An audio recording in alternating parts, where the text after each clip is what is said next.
दोस्तों, कोलकाता केस को लेकर के इस वक्त की सबसे बड़ी और बिग ब्रेकिंग न्यूज निकल कर आ रही है। तो बता दें आपको कि अभी अभी प्रिंसिपल संदीप घोष की बीवी ने एक ऐसा खुलासा कर दिया है जिसके बाद ये पूरा का पूरा केस सॉल्व हो चुका है। जी हां, इस वक्त की बड़ी खबर, बड़ी अपडेट आ रही है जो बताएंगे हम आपको इस वीडियो में। दरअसल बता दें कि जब से संदीप घोष की बीवी ने यह खुलासा किया तब से सीबीआई ने एक बहुत बड़ा कदम उठा लिया। संदीप घोष की बीवी के खुलासे के बाद सीबीआई बहुत गुस्से में है और सीबीआई ने कहा है कि अब इस केस से रिलेटेड हमें जिन जिन लोगों पर शक है उन पर हम सबूत इकट्ठा नहीं करेंगे बल्कि सीधा गिरफ्तार करेंगे। जी हां, बड़ी खबर, बड़ी अपडेट आ रही। इसको सुनने के बाद यकीन मानिए आपके भी पैरों तले जमीन खिसक जाएगी। दरअसल बता दें कि प्रिंसिपल की बीवी ने जो बयान दिया है उस बयान को देखने के बाद, सुनने के बाद हर एक इंसान का दिल पसीज जाएगा। डॉक्टर बिटिया के पैरों को जब चीरा गया था, हाथों को जब तोड़ा गया था और गले को जब दबाया गया था, तो इन सभी चीजों की एक एक डिटेल आज आपको ऐसी जानने को मिलेंगे जो आपको पहले पता ही नहीं था। दरअसल अभी जो खुलासा हुआ है उस खुलासे में यह बात साफ हो गई है कि बिटिया रानी के साथ जो भी जघन्य चीजें हुई थीं वह जघन्य चीजें दरअसल हॉल में नहीं हुआ था। जी हां, बता दें आपको कि बड़ी खबर आ रही है कि सेमिनार हॉल एक बहाना था, इस पूरे कांड को उसके पीछे छुपाना था। जी हां, इस वक्त की बड़ी खबर बताया जा रहा है कि जिस तरीके से बिटिया रानी की चीजों को बताया गया था कि सेमिनार हॉल के अंदर है, ऐसा कुछ नहीं था। और इसको लेकर के सीबीआई के हाथ एक बड़ा सबूत और सीसीटीवी फुटेज भी हाथ लग चुका है। यकीन मानिए, जब आप देखेंगे, जब आप इस वीडियो में सुनेंगे तो आपके भी पैरों तले जमीन खिसक जाएगा। सीबीआई ने कहा है तभी तो हम 1 महीने से इस केस की जांच कर रहे हैं और हमारे हाथ कुछ लग नहीं रहा, क्योंकि जिस सीसीटीवी को हम खंगाल रहे हैं दरअसल वह पूरी तरीके से फेंक है।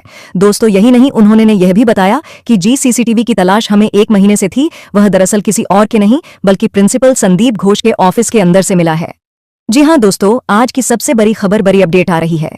इस खबर को लाने में और इस बड़ी अपडेट को सबसे बताने में जो सबसे बड़ा हाथ है वह खुद प्रिंसिपल की बीवी का है। दरअसल प्रिंसिपल की पत्नी ने जो खुलासा किया है और सीसीटीवी फुटेज का जो क्लिप सीबीआई के सामने सौंपा है, उसे देखने के बाद पूरा केस दूध का दूध और पानी का पानी हो गया है, शीशे की तरह साफ हो गया है।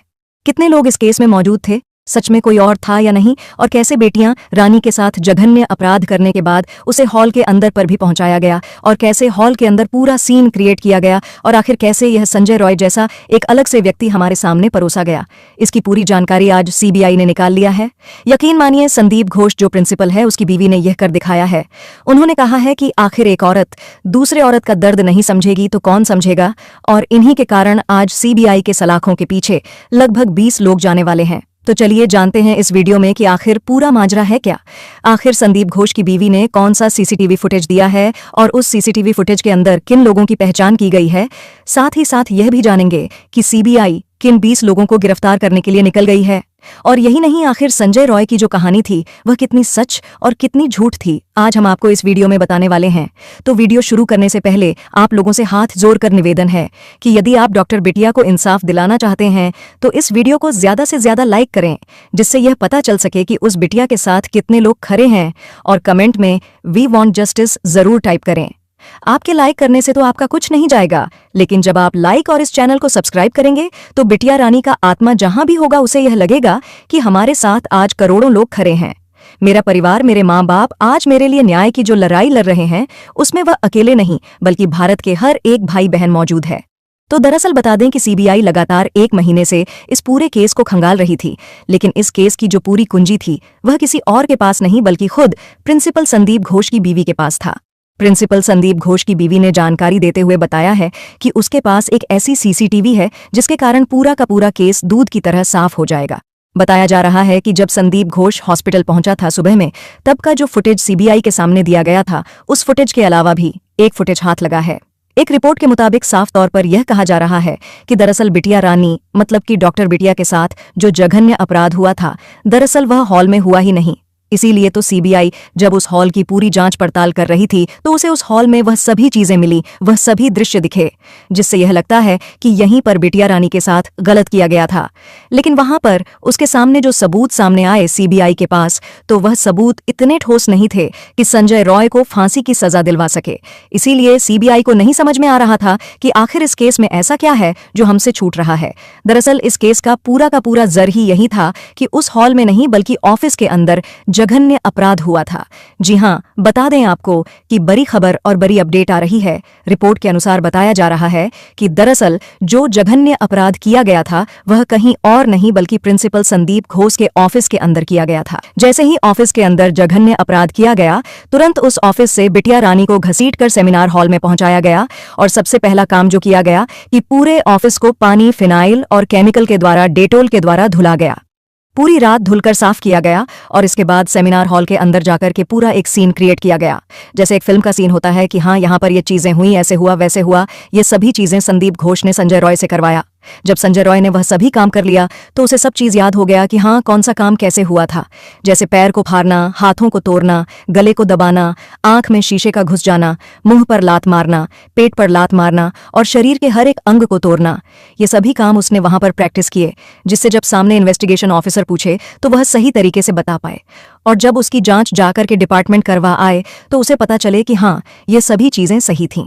आखिर तभी तो आप सोचिए कि संदीप घोष जो उस कॉलेज के प्रिंसिपल है, उन्होंने इस केस में किसी भी सरकार का पोस्टमार्टम रिपोर्ट आने से पहले ही पूरी दुनिया को बता दिया था, हाँ, ये सुसाइड है। जबकि यह ऐसा कुछ था ही नहीं। मतलब कि बिना पोस्टमार्टम रिपोर्ट आए आप ये कैसे कह सकते हो कि बिटिया रानी ने खुद को खत्म किया है, जबकि वह पहली बार में प्राइम फसिया से ही लग रहा था कि यह दरअसल खुद से किया गया नहीं बल्कि कई लोगों के द्वारा किया गया कांड है। और इसे तुरंत ही एक झटके में आत्मदाह या फिर आत्महत्या इसलिए बताया गया ताकि इस केस को यहीं दबाया जा सके। लेकिन जब यह केस नहीं दबा तो खबर आ रही है कि संदीप घोष ने अपने वफादार संजय रॉय को पैसा दिया और इसके बाद कहा कि अब तुम्हें जैसे जैसे रात में बताया गया था, ठीक उसी तरीके से ये सारा केस अपने ऊपर ले लो। मैं बाहर रहूंगा तो तुम्हें भी बाहर खींच लाऊंगा। और ऐसा ही कुछ होने वाला था। पुलिस को जब बुलाया गया और उस सीन को दिखाया गया तो वहां पर पुलिस के अलावा कई सारे लोग मौजूद थे। हालांकि डिप्टी एसपी या फिर एएसपी ने यह इस बात का सफाई दिया कि जो लोग वहां पर मौजूद थे वह वहां मौजूद होने के लायक नहीं थे। लेकिन जो दूसरी सबसे बड़ी खबर आ रही है उसको सुनने के बाद तो किसी भी इंसान की आंखों से आंसू आ जाएगा। दूसरी जो सबसे बड़ी खबर आ रही है वह यह है कि पीड़िता की मां ने साफ तौर पर पुलिस पर आरोप लगाया कि पुलिस इस केस को उसी दिन दबा रही थी। जी, इस दिन मैं अपनी बेटी को देखने गई थी। जरा आप उस मूवमेंट को फील कीजिए। जरा आप सोचिए कि एक पीड़िता की मां के कलेजे पर क्या बीता होगा जब वह वहां पर गई। तो सबसे पहले पल्ले उसे झूठ बोलकर बुलाया गया, फोन में कुछ और बोला गया और वहां हुआ कुछ और था। मैं जब वहां पर पहुंची तो उसकी बेटी से उसे 3 घंटे तक नहीं मिलने दिया गया। यहीं पर सबसे मार्मिक ढंग आता है। दूसरी बात, जब उसकी बेटी से उसे मिलने दिया गया तो वह भी कुछ समय के लिए दिया गया ताकि वह पूरी तरीके से अपनी बेटी को ऑब्जर्व ना कर पाए। यही नहीं, जब यह सब चीजें हो गया तो सबके द्वारा यह बताया जा रहा था, दबाव बनाया जा रहा था कि दरअसल तुम्हारी बेटी के साथ कुछ हुआ ही नहीं है, उसने खुद ही सब कुछ किया है। लेकिन एक माँ तो माँ होती है। वह बोली कि मैं अपनी बेटी से कुछ देर पहले बात की थी, वह बहुत खुश और बहुत सही थी। लेकिन ऐसा कैसे हो गया? हम उसकी शादी की बात कर रहे थे, शादी के लिए लड़के ढूंढने जा रहे थे और यहाँ पर आप बोल रहे हो कि उसी ने सब कुछ किया। यह असंभव है। जब पीड़िता की मां ने यह बात उठाई तो पीड़िता के घर वालों के ऊपर पुलिस के द्वारा दबाव बनाया गया। यह किसी और ने नहीं बल्कि पीड़िता के घर वालों ने ही बताया। उनका कहना है कि पुलिस ने हम पर यह दबाव बनाया कि मामले को रफा दफा किया जाए। फिर जब यह मामला ना बना तो उन्होंने एक सादे पेपर पर साइन कराने की कोशिश की, लेकिन उनके परिवार वालों ने पेपर को पुलिस के सामने फाड़ के उनके मुंह पर फेंक दिया। और फिर क्या था? फिर उनकी मां कंफर्म हो गई कि जब पुलिस दबा रही केस को तो जरूर केस कुछ और है। तो दोस्तों, यहाँ पर जरा आप एक बार सोचिए और गौर कीजिए कि अगर प्रिंसिपल संदीप घोष इसमें डायरेक्ट इवॉल्व नहीं होते तो एक पीएन को, मतलब एक नौकर को, वह क्यों बचाते हैं?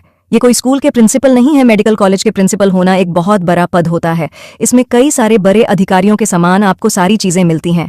एक मेडिकल कॉलेज का प्रिंसिपल अपने यहाँ पर एक वॉलेटर से इतना फेवर क्यों करेगा कि पुलिस भी दबाव डाले, वह भी पैसे देकर बचाए और साथ ही साथ पूरे केस को रफा दफा करने की कोशिश करे। यहाँ तक कि पोस्टमार्टम हुए बगैर ही खुद के जॉब पर रिस्क लेकर के क्यों बोलेंगे कि यह आत्महत्या है? आप खुद सोचिए और सारी कड़ी को एक से एक जोड़िए, तब आपको समझ में आएगा कि हाँ, सच में यह केस जितना सीधा दिख रहा है उतना सीधा है ही नहीं। दरअसल प्रिंसिपल की बीवी ने जो फुटेज दिया है उस फुटेज में साफ है कि किसने क्या किया है और अब जो गिरफ्तारी होने वाली है उसकी संख्या बढ़कर 20 हो जाएगी। दोस्तों, इस वीडियो में इतना ही। वीडियो को अंत तक देखने के लिए आपका बहुत बहुत धन्यवाद।